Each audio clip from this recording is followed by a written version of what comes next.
সংস্কার ও বিচার ছাড়া নির্বাচন মেনে নেওয়া হবে না বলছে এনসিপি। সংকট নিরসনে ভোটের বিকল্প নেই মন্তব্য বিএনপির। খুলনায় সাবেক যুবদল নেতাকে গুলি করে হত্যা, পুরান ঢাকায় ভাঙাড়ি ব্যবসায়ীকে পাথর দিয়ে খুনের ঘটনায় 4 জন গ্রেফতার। বৃষ্টি কমলেও ফেনীতে ঢলের পানিতে ডুবছে নতুন নতুন এলাকা। পানিবন্দী 1.5 লাখ মানুষ। নোয়াখালীতে ক্ষতিগ্রস্ত 42,000 পরিবার।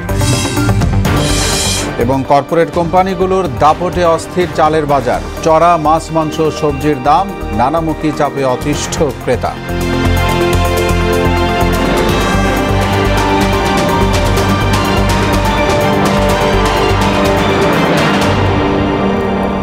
আসসালামু আলাইকুম। আমন্ত্রণ মোহনা সংবাদে। এতক্ষণ শুনছিলেন শিরোনাম, সঙ্গে আছি মোহাম্মদ ওয়ালিউল্লাহ। যাচ্ছি পুরো খবরে।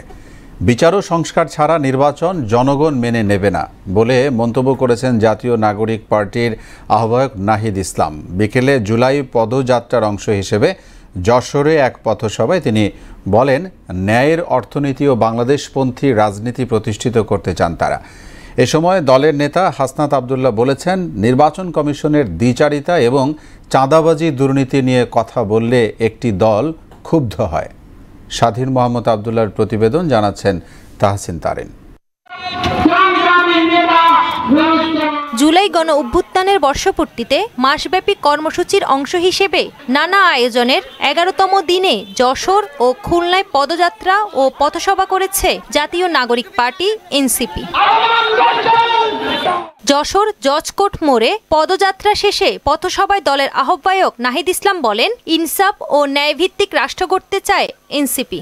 সংস্কার ছাড়া নির্বাচন হলে দেশ সেই অন্ধকারে চলে যাবে বলেও মন্তব্য করেন তিনি। বিচার সংস্কার এবং নির্বাচন আমরা চাই। বিচার সংস্কার ছাড়া নির্বাচন বাংলার জনগণ মেনে নেবে না।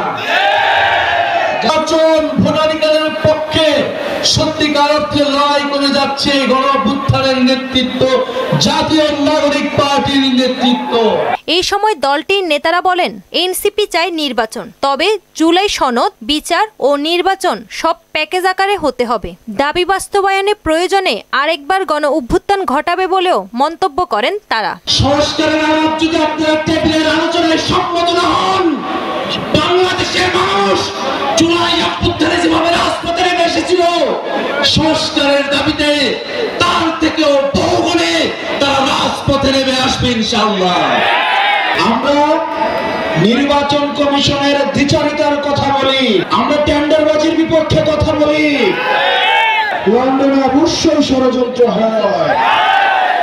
হাসিনার পতিত দূষররা একটা পক্ষ পালিয়েছে ভারতে, আরেকটা পক্ষ পালিয়েছে লন্ডনে।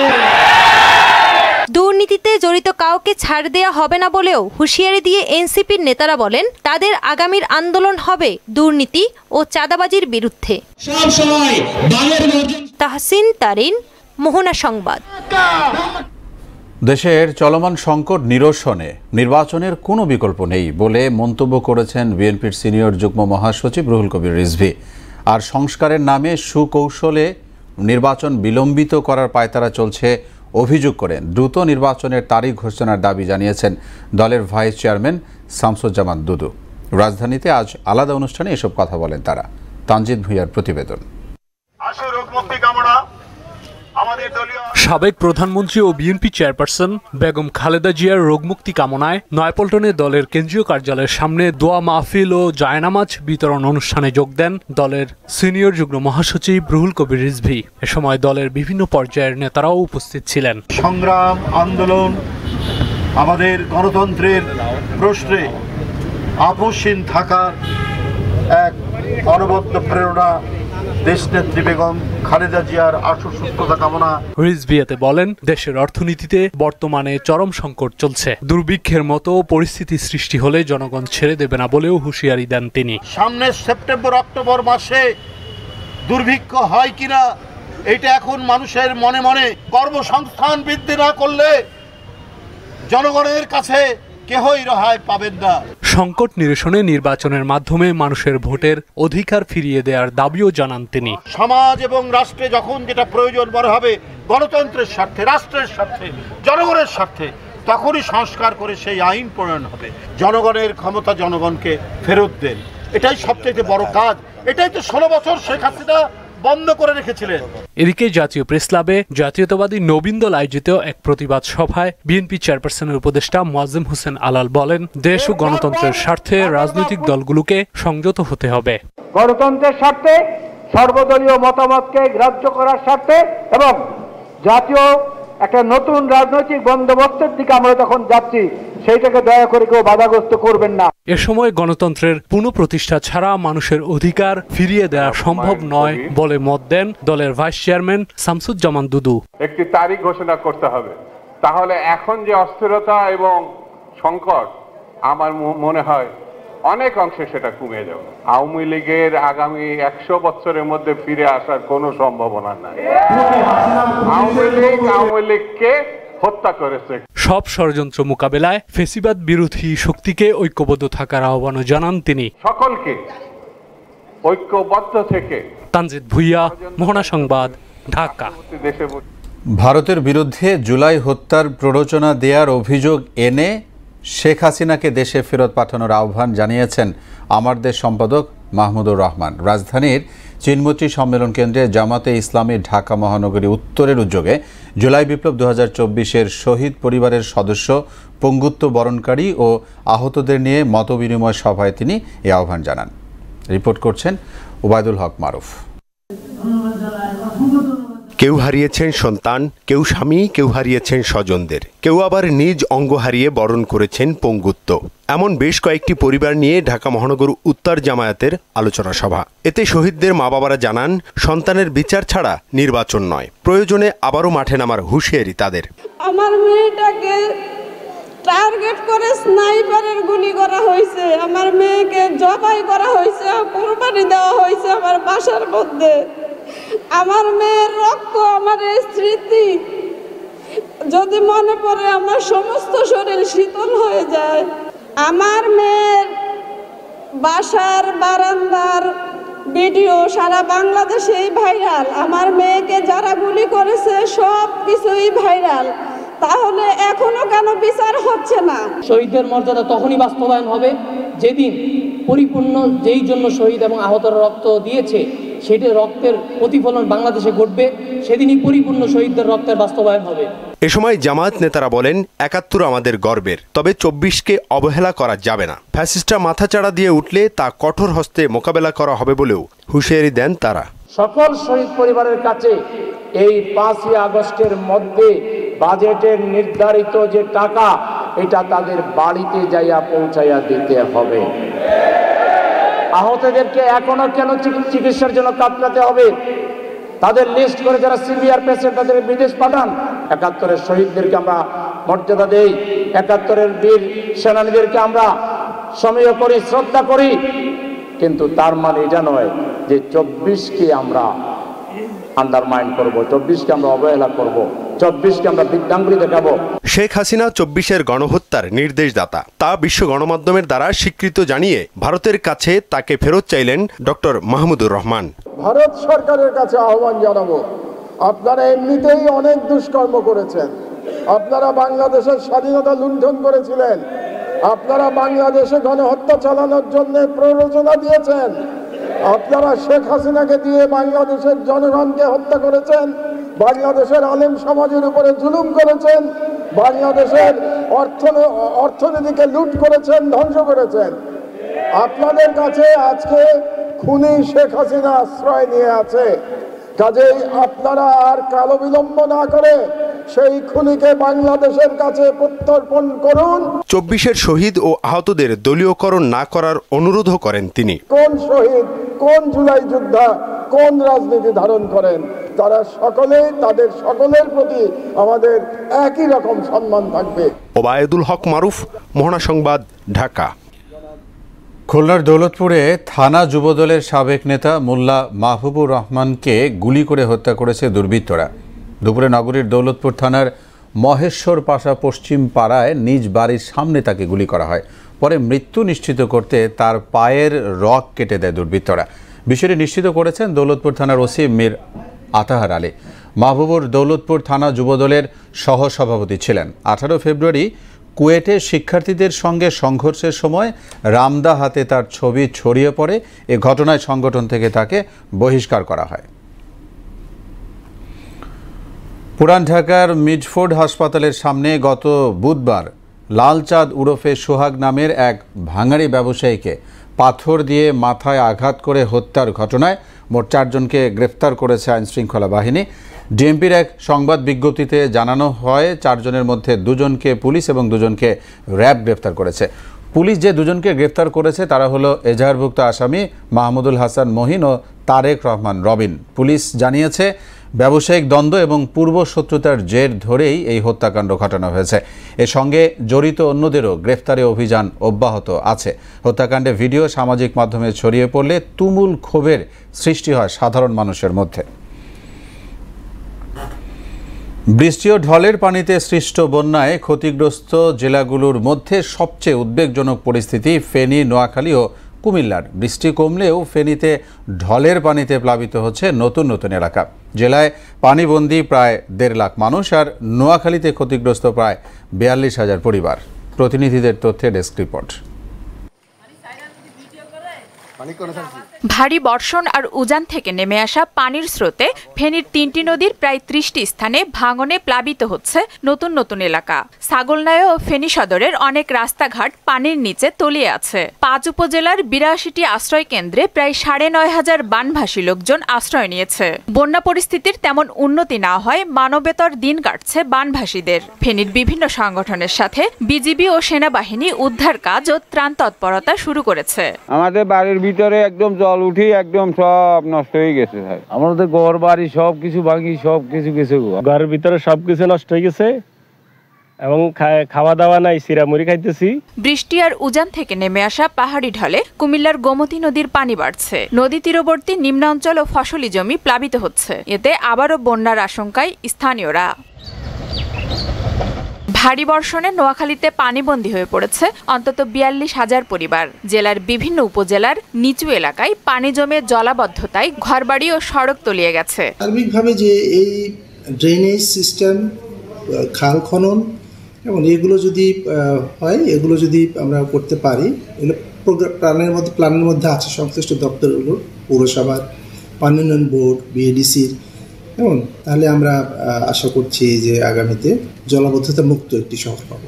এদিকে টানা বৃষ্টিতে সাতক্ষীরার বিস্তীর্ণ এলাকা প্লাবিত হয়েছে। তলিয়ে গেছে জেলা শহরের সড়ক থেকে গলি, ফসলের মাঠ থেকে ঘরবাড়ি। হাঁটু পানি জমেছে শহরের অধিকাংশ এলাকায়। এতে চরম বিপাকে পড়েছেন শহরবাসী। আমরা ঘরের মধ্যে বেরোতে পারতেছি না, রান্না খাওয়ার সমস্যা, আবার কাজ কামের সমস্যা।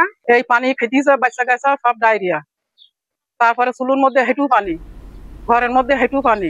আফরিন পপি, মোহনা সংবাদ। নিত্যপণ্যের বাজারে নানামাত্রিক চাপে ভোক্তারা। চালের বাজারে কর্পোরেট প্রতিষ্ঠানের দাপটে ঈদের পরে 8 টাকা পর্যন্ত বেড়েছে মিনিকেট ও নাজির শাইলের দাম। বন্যার প্রভাবে চড়া মাছের বাজার আর কাঁচামরিচের কেজি ছাড়িয়েছে 300 টাকা। দ্রব্যমূল্যের ঊর্ধ্বগতির সঙ্গে ওজনে কম দেওয়ার প্রবণতাও প্রতিনিয়তই ঠকছেন ভোক্তারা। রেজা খানের প্রতিবেদন। এটা অনেক নতুন পোলা ভুল করতে পারে। আমি থাকাকালীন আইসেন যদি কোনো সমস্যা হয় এটা আমি জরিমানা দিব আপনাদের। ওজনে কম দেয়া নিয়ে বাজারে প্রতিনিয়ত ঘটে এমন ঘটনা। এমনিতেই মুরগির দাম চড়া, তার উপর ওজনে কম দিলে ভোক্তার মেজাজ খারাপ হয় স্বাভাবিক। 7 কেজি 300 গ্রাম, মানে প্রায় 700-800 গ্রাম নাই। তো এইটা একবার না আরো 3-4 বার হয়েছে। আগের 2 বার হচ্ছে, আগে থেকে বালতি যখন দিত তখনই বালতির ওজন সহ দিয়ে দিত। এই সপ্তাহে সোনালী 20 আর ব্রয়লারের দাম কেজিতে বেড়েছে 7 টাকা পর্যন্ত।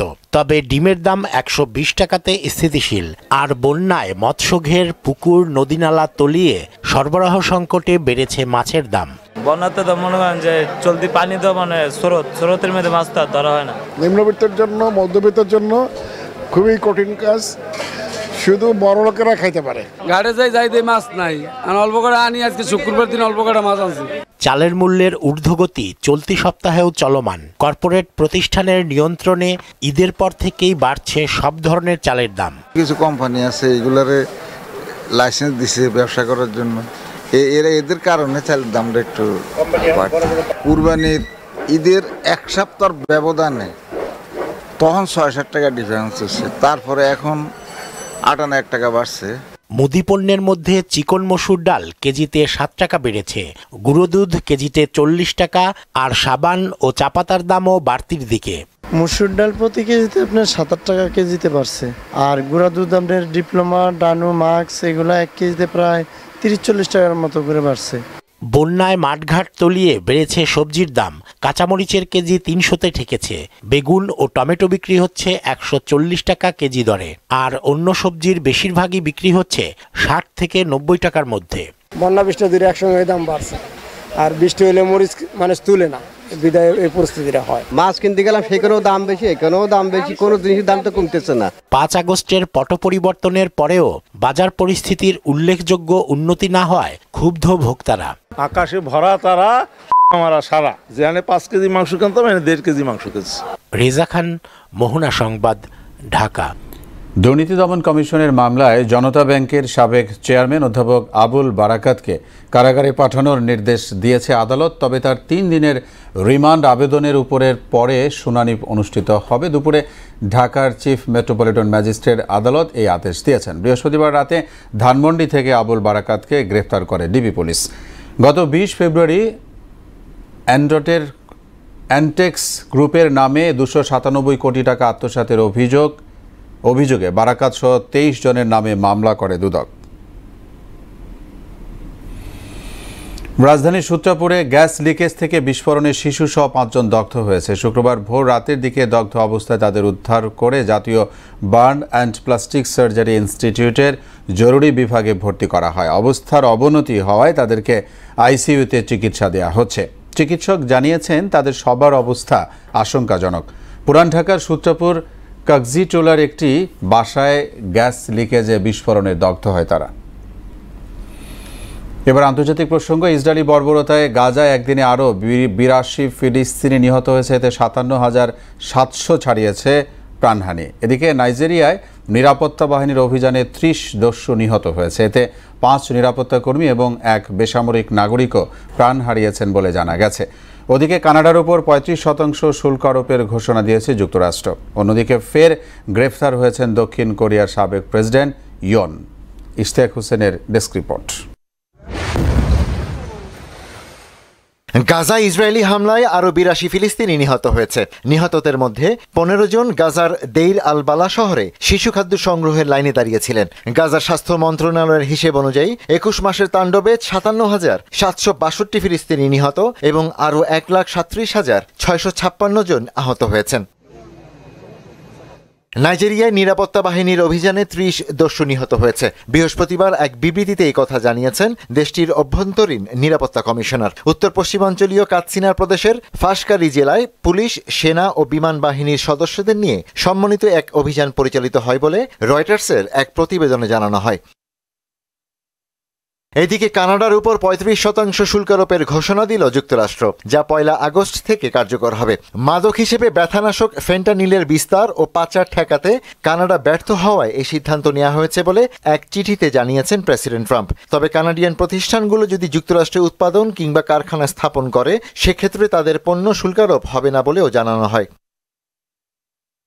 বৈশ্বিক বাণিজ্য এখন অস্ত্র হিসেবে ব্যবহার হচ্ছে বলে মন্তব্য করেছেন মালয়েশিয়ার প্রধানমন্ত্রী আনোয়ার ইব্রাহিম। এই কারণে দক্ষিণ পূর্ব এশিয়ার দেশগুলোকে বাণিজ্য যুদ্ধে না জড়ানোর বিষয়ে সতর্ক করেছেন তিনি। স্থানীয় সময় বুধবার আসিয়ান জোটের পররাষ্ট্রমন্ত্রীদের বার্ষিক সম্মেলনের উদ্বোধন অনুষ্ঠানে তিনি কথা বলেন। অন্যদিকে দক্ষিণ কোরিয়ার সাবেক প্রেসিডেন্ট ইউন সুক ইউলকে আবারও গ্রেপ্তার করেছে পুলিশ। গত ডিসেম্বরে সামরিক আইন জারির ব্যর্থ চেষ্টা মামলার আলামত ধ্বংস করতে পারেন এমন আশঙ্কায় তাকে গ্রেপ্তারের আদেশ দেন আদালত। গ্রেপ্তারের পর সিউলের একটি আটক কেন্দ্রে বন্দী রাখা হয়েছে তাকে। ইশতিয়াক হোসেন, মোহনা সংবাদ। এ ছিল এখনকার মতো সংবাদ। শেষ করব তার আগে শিরোনামগুলো জানাবো আরও একবার।